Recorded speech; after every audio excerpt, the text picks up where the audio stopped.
négociations algéro-européennes, Rome s'oppose à l'instrumentalisation française, alors que la France s'enlise dans des postures de tension vis-à-vis d'Alger. L'Italie, elle, mise sur la confiance, le dialogue et la stabilité régionale. La déclaration commune rendue publique à l'issue du sommet intergouvernemental Italie-Algérie du 23 juillet en apporte la démonstration. Rome fait le choix de l'apaisement et de la coopération dans le processus de révision de l'accord d'association entre l'Algérie et l'Union européenne, une orientation assumée, qui contraste de plus en plus nettement avec le climat français. Marqué par le repli, la crispation et l'instrumentalisation politique des relations avec Alger, ce contraste est encore renforcé par les termes mêmes de la déclaration commune publiée à l'issue de ce sommet. Les deux parties sont convenues de l'opportunité d'adapter l'accord en tenant compte de l'équilibre des intérêts des deux parties. Elles ont souligné l'importance de renforcer l'échange et les consultations afin de résoudre tout différend dans un esprit de compromis et de respect mutuel.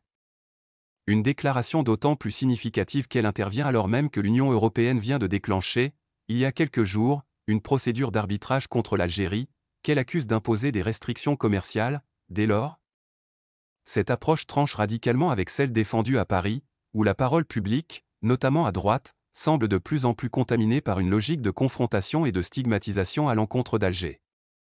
Il n'est plus seulement question de désaccord diplomatique, mais plutôt d'un véritable tournant idéologique. À mesure qu'un ministre français s'emploie ouvertement à attiser le différend avec Bruxelles et à torpiller les négociations en cours sur la révision de l'accord d'association quand l'Italie investit la France, entrave Bruno Retailleau car c'est bien de lui qu'il s'agit, s'est récemment distingué dans le Figaro par une prise de position sans équivoque. Il y a une mesure urgente, bloquer au niveau européen la négociation en cours sur l'accord d'association. L'Algérie y gagne beaucoup plus que l'Europe avec des tarifs douaniers préférentiels. Cette position n'est pas isolée et s'inscrit dans une stratégie plus vaste, révélée dès février dans une note interne confidentielle. Appelant à renforcer le rapport de force avec Alger et à utiliser le blocage de l'accord d'association comme levier diplomatique.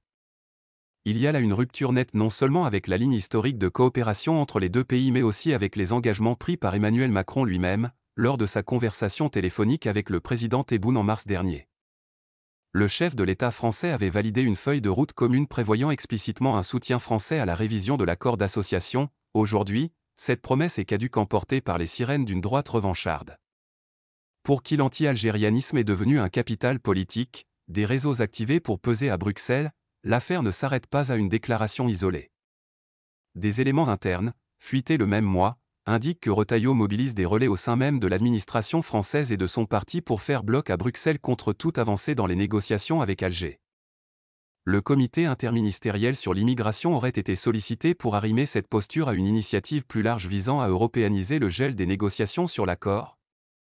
Autrement dit, une instrumentalisation assumée des institutions européennes à des fins de politique intérieure. Pendant ce temps, l'Italie joue une toute autre partition, consciente des enjeux énergétiques, migratoires et géostratégiques en Méditerranée. Rome a su bâtir une relation pragmatique, équilibrée et visionnaire avec Alger.